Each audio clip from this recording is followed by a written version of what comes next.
कांग्रेस जो मुस्लिम आरक्षण कर रही थी ना, तो राजद और सपा घबरा गए हैं कि कहीं ऐसा ना हो मेरा ही वोट ले उड़े। तो लालू जी अलग बोल रहे हैं, राम गोपाल जी अलग बोल रहे हैं। ये वैसी स्थिति है जैसे जाड़े में कहते हैं ना हर कंपनी कि मेरा च्यवनप्राश सबसे अच्छा है, ये तुम्हारी सेहत के लिए सबसे बढ़िया है। तो इसमें किसी को किसी के ईमान से मतलब नहीं है, सबको अपने अपने दुकान के सामान से मतलब है। और हर दुकानदार को लग रहा है कट्टरपंथी मुसलमान ही मेरी दुकान का सबसे बड़ा सामान होना चाहिए। समाजवादी पार्टी के नेता प्रोफेसर राम गोपाल यादव जी ने कहा है कि राम मंदिर बेकार है।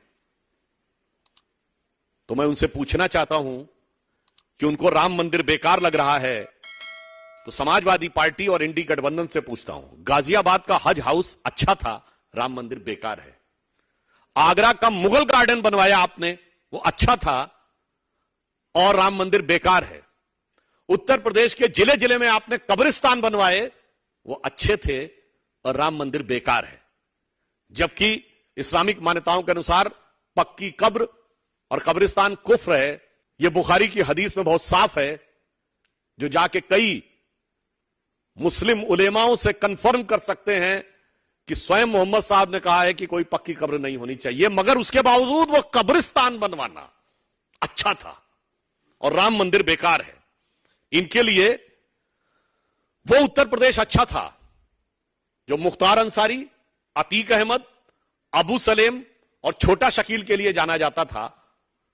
और आज वो उत्तर प्रदेश इनके जमाने में जहां अपराध को एक सैद्धांतिक स्वीकार्यता मिल गई थी। मैं आप लोगों को याद दिलाना चाहता हूं, फिल्में क्या बनती थी यूपी में, जिला गाजियाबाद, लखनऊ सेंट्रल, मिर्जापुर, यानी पूरी अपराध केंद्रित फिल्में बनती थी। ये अच्छा था। और आज अयोध्या, काशी, प्रयाग, कुशीनगर, यहां पे उभरता हुआ उत्तर प्रदेश ये बेकार है। अरे महोदय, मैं प्रोफेसर साहब से पूछना चाहूंगा कि आप समाजवादी पार्टी के सबसे प्रबुद्ध व्यक्ति हैं, यह बताइए, सूर्य तिलक हुआ रामनवमी के दिन, इतना स्ट्रांग, इतना शानदार साइंटिफिक कैलकुलेशन, वो बेकार था। 1 लाख करोड़ का व्यापार तो केवल उस समय हो गया जब श्री राम जन्मभूमि का शिलान्यास हुआ, उद्घाटन हुआ मंदिर का। एयरपोर्ट बन गया, इंटरनेशनल एयरपोर्ट अयोध्या में, वो बेकार था। इससे एक बात यह भी साफ हो गई है कि श्री राम को काल्पनिक कहने वालों से लेके, राम और शिव में लड़ाई करवाने वालों से लेके, भगवान कृष्ण की द्वारका जिसमें दर्शन करने के लिए प्रधानमंत्री जी नीचे गए थे, उसका मजाक उड़ाने वालों तक के लिए वो सब कुछ बेकार है। और क्या अच्छा है। इसलिए मैं इसमें इनसे एक और बात पूछना चाहता हूं, बहुत साफ, कि कांग्रेस और इंडी गठबंधन यह साफ करे कि यदि उनकी नजर में राम मंदिर बेकार है तो क्या वो शाहबानों की तरह अपने ख्वाबों ख्यालों में आने वाली सत्ता जो आनी नहीं है, उसमें सुप्रीम कोर्ट का जजमेंट पलटने की तमन्ना रखते हैं, या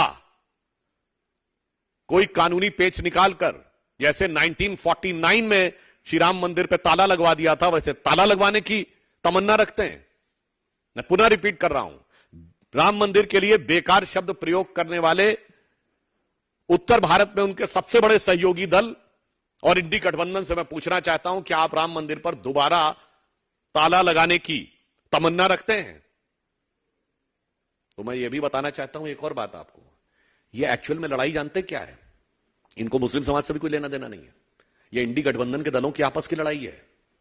यह कांग्रेस जो मुस्लिम आरक्षण कर रही थी ना, तो राजद और सपा घबरा गए हैं कि कहीं ऐसा ना हो मेरा ही वोट ले उड़े। तो लालू जी अलग बोल रहे हैं, राम गोपाल जी अलग बोल रहे हैं। यह वैसी स्थिति है जैसे जाड़े में कहते हैं ना हर कंपनी कि मेरा च्यवनप्राश सबसे अच्छा है, यह तुम्हारी सेहत के लिए सबसे बढ़िया है। तो इसमें किसी को किसी के ईमान से मतलब नहीं है, सबको अपने अपने दुकान के सामान से मतलब है। और हर दुकानदार को लग रहा है कट्टरपंथी मुसलमान ही मेरी दुकान का सबसे बड़ा सामान होना चाहिए। तो मैं अब यह कहना चाहूंगा कि जो कुछ माननीय प्रधानमंत्री जी ने कहा था, अब वो साफ होकर आ गया है और इंडी गठबंधन के चेहरे के ऊपर मुस्लिम आरक्षण का स्वरूप अब पूरी तरीके से साफ हो गया। अब ये कितना भी किंतु परंतु कर लें, उनके मन में श्री राम मंदिर के प्रति जो हिकारत है वो साफ हो गई है। कुछ भी कर लें, अब बचने की कोई गुंजाइश नहीं है। तो मैं उनके लिए एक पंक्ति कहना चाहता हूं, इंडी गठबंधन के लिए, कि अब जो चेहरे से ही जाहिर है छुपाएं कैसे। अब जो चेहरे से ही जाहिर है छुपाएं कैसे, तेरी मर्जी के मुताबिक नजर आए कैसे। और घर सजाने का तसव्वुर हुआ बात की बात, अब तो मुश्किल है कि इस घर की हकीकत को छुपाएं कैसे। वो हकीकत पूरी तरह एक्सपोज हो चुकी है, मगर हम भी यह स्पष्ट करना चाहते हैं कि श्री राम जन्मभूमि का मंदिर 500 वर्ष के भारतीय समाज और हिंदू समाज के रक्त रंजित इतिहास के बाद, तमाम रक्त के बलिदान के बाद बना था। तो कोई सपने में न सोचे कि कोई उसकी किसी भी प्रकार के परिवर्तन की जो तमन्ना दिल में है, वैसे वो दिल की हसरत दिल्ली में रहने वाली है, मगर हसरत रहने वाले भी सुन लें कि हम वो संकल्प रखते हैं मोदी जी के नेतृत्व में भारतीय जनता पार्टी और 140 करोड़ भारतीय सब के सब वो मन में भाव रखते हैं कि रोम रोम में रमा है राम का पवित्र नाम, राम का ललाम धाम कैसे भूल जाएंगे। और जन्मभूमि को अनेक बार दे चुके हैं रक्त, वक्त जो पड़ा तो रक्त और भी चढ़ाएंगे, मगर आपके अरमानों को पूरा हम होने नहीं देंगे।